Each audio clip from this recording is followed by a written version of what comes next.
I'm going to talk to you guys about hanging wallpaper. So the tools that you will need to get started.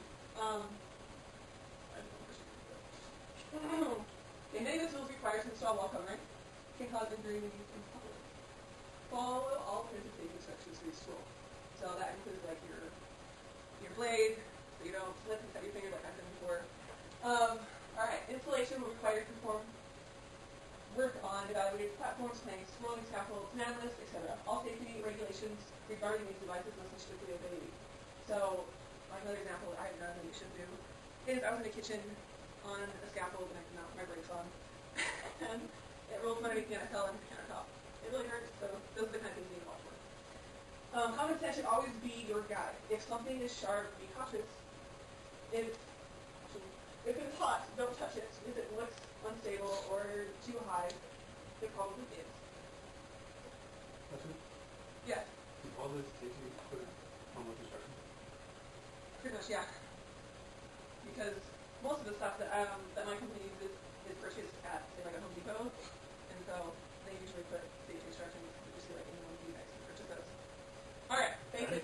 What was that? In Spanish too? In Spanish too. So we're all covered there. Basic definitions. Wall covering. Sure you guys will know. Anything that a client wants installed on the wall, ceiling, or other surfaces. So that also includes wall carpet, sisal, anything that we can put on a wall. What's the sisal? Sisal is a kind of almost like a grass cloth type thing that you put up on a wall, and a lot of churches install this so that kids don't play with the wall or it doesn't hurt when you bring the chair back on it. So. Oh, the length of wall covering rolled around a cardboard cord generally measured in yards. So that is like the wall covering that's rolled around, and it usually comes about 30 yards. Well, you see that here. So top, the end of the bolt that comes off the first roll, bottom, the end of the bolt that comes off the roll last. So usually everything is on top and bottom. So double cut is when you put two pieces of wall covering on top of each other. You hang one, then you hang the other one, and you cut down the middle, and then those usually fit up perfectly on each other. Wrapping is going around a corner, and rounding.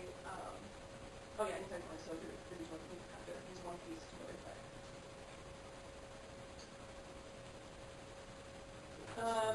Let's see. Cutting the corner.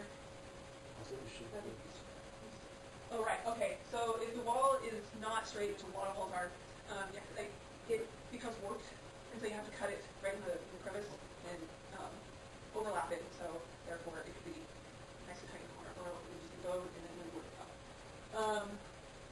Let's see. What's important here? Shading. Shading is really important with wall covering because a lot of times people just put the same pieces up straight up and down. What you really need to do is actually reverse it, and therefore it cuts down on shading. And shading, you can see a definite, transition.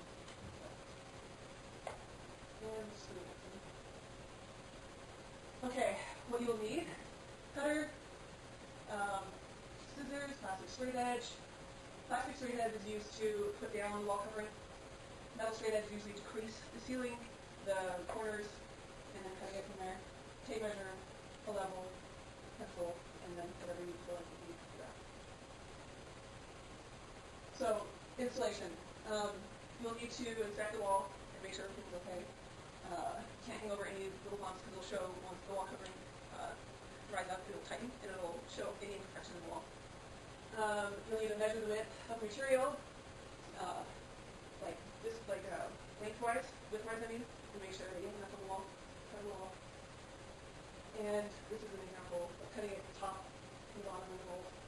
And so you measure the wall first, and then you measure the wall covering, and you make sure you have about 4 inches. On each side or just one side? On, not the width, but the length. Okay. Make sure you have 4 inches to work with the top and bottom. Okay. Okay, adhesive. You usually use a roller to put on the wall in the beginning, and then you use small areas with a brush. You usually use a water-soluble adhesive. And the first piece, you really want to make sure it's straight, because otherwise you'll start veering, going down or whatever direction if you're not straight, and then you'll come in from the bottom or the top, or you're crooked, and you'll be double cut. It won't work out. This is an example of using a plastic straight edge, smoothing out the wall covering, putting it down. And as you can see at the bottom, there's a little bit of salvage or extra from the 4 inches that you put on there. then we're using your metal to crease the top, and in the next slide we'll show you cutting it. And that's the salvage that you're cutting off. And this is an example of double cut. What I was saying before, you have one piece that's down and another one overlaps, and you cut down between both of those. And right here, so don't score the wall, the drywall, or else it can, once it dries out, it can pull apart, and it shows the cut you put right through the drywall. Or if they remove it in like 7 years, then it's terrible to run over, and it's just to make sure you don't push too hard. And then using one of those little tiny rollers, you put the pieces together. There's a high chance that you'll overlap or it'll be pulled apart. You have to do a lot of manipulation to make sure that your double cut is not over there. And so then you just keep doing that after the second piece, third piece, make sure the shading's okay. And a lot of people that we work for are, say, hotels or big corporations. So you have to make sure that it's okay to get approved before you move on after the third piece. You don't want to hang a whole room and then all of a sudden you have to take care of that because it wasn't approved. This is an example of wrapping corner. We use heat guns because that loosens up the wall covering and makes it more malleable. And and that is rounding inside a corner. Kind of hard to give an example of that, but you got to make sure you don't push too hard to break through the wall covering, or else you'll have a little corner where there's a rip and there's nothing you can do. You can't fix that. So you have to replace the whole piece. And cutting corners. Three corners. You don't want to cut corners. Alex is going to read this. So if the corner is not level, you may need to cut the corner at the top, bottom, or pole. With a plastic straight edge, push all of the excess to the top or the bottom, then crease it in the corner with the metal straight edge and cut as far up or down as needed. Pull up the side with the excess and smooth it into the corner. Then crease and cut a little bit that now overlaps. Wipe with a damp sponge and clean off the crease. Pattern matches. There's a lot of wall covering that have a pattern. I'm sure all of you know from either your parents or grandparents, whatever, that's on wall covering. There's a floral pattern, whatever. The overlapping, you have to make sure that it matches up, or else it just looks terrible. So if there's a flower or whatever, make sure those two flowers, there's usually a little excess when you're doing double cut. And you can match it up and double cut right there. Journals and graphics. Murals are pretty popular in theaters or, say, car dealerships, whatever that you've seen. They're really big, almost like billboard size. Those are a little bit easier to get away with because they're usually high up and you can't really see a lot of imperfections. And same with graphics, but those pretty much fall in line with matching up the pattern. Exotic materials. So these are obviously different from wall covering or say wallpaper. Like we have done ceilings where it was leather, and so you have to put a lot of extra paste or even a different type of adhesive to make sure it stays heavy and it wants to fall down, especially when it wants to ceiling. And I was saying for sisal, we use a totally different adhesive. We roll it on differently. You actually trowel it on with the type of adhesive we use for tile. So we're just those two different. Unique applications. Special direction and creativity will be required to install wall covering in strange places, and you will sometimes have to work collaboratively to figure out how to accomplish that goal. This can be challenging, but is very rewarding when things work out. Well, good luck. And have I ever done any video? I have. I'm trying to think of any that I've done recently. You said you did leather? Yeah, leather. Honestly, Does that require creativity and stuff? it requires a lot of times you get a new type of covering. You don't know what you need to paint, so you have to like go through different types of adhesives, different ways of double cutting it. Like it's just, I guess that is the favorite part. There's different things that you can hang wall covering over that's kind of interesting, like wrapping outlet covers or say around poles or whatever. Those are kind of fun. You find yourself in order? Yeah, I do.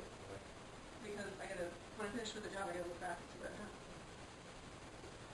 So, sorry, Okay. but so when you do the leather, how many times did you test it out to make sure it's going to? I mean, on average, when you get a unique situation or a unique material, how much testing do you have to do before you finally get the right? Do you waste? Yeah. Honestly, usually unique material is more expensive, so we can't afford to mess up with it too much.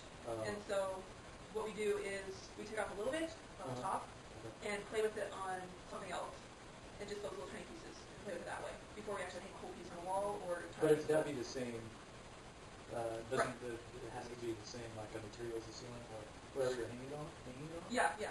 So like, well, we would test it on the ceiling, but it would just be a little tiny piece. Okay, So we wouldn't hang a whole strip because then we waste Yeah. $100 that way. okay. It'd be messed up. What's the worst mess up you've ever done? The worst mess up? I suppose you probably haven't messed anything much. Well, I was hanging in a hotel once and we were doing like 4 stories Mhm. work, and so I was up on a lift and I dropped a piece and it hit the lift and it like ripped right in half, and so the whole piece was ruined. And it was already, we usually don't do this, but it was pre-pasted, and so it was heavier, and then the paste got all over this brick. It was kind of like this. It got all over this and I had to wipe off. It just incredible. It was bad. So, and it was like 4 stories high. So that's that my notes correct. Anyway. Okay. Yeah. What was that? Corners. Yeah, cut corners, guys. Corners. Also, so yeah, make sure you know what walker ring is where. That's a huge problem. There's just maybe a slight difference. Like I was just barely at a store where it was leopard print or a zebra print, and it was just slight, like hint of a different color, and I hung it in the wrong direction, in the wrong area, and I had to go back. It just takes so much time and effort to make sure, or to fix those mistakes. So just make sure, double check, always double check. And always need water. When you're hanging with walker ring, paste gets everywhere. You cannot leave it there. You have to clean it up. Make sure the scaffold is clean because we put it on our cars and it makes it much disgusting. Let's see. Oh yeah, sharp blade, very important. A lot of times you don't have a sharp blade, you start double cutting, and you take off your blade and you realize that it had to cut through the second layer, and your first layer already cut, and that just calls for a huge mess up. There's overlapping, and it just, so make sure you have a nice snappy blade. Alright, and any more questions?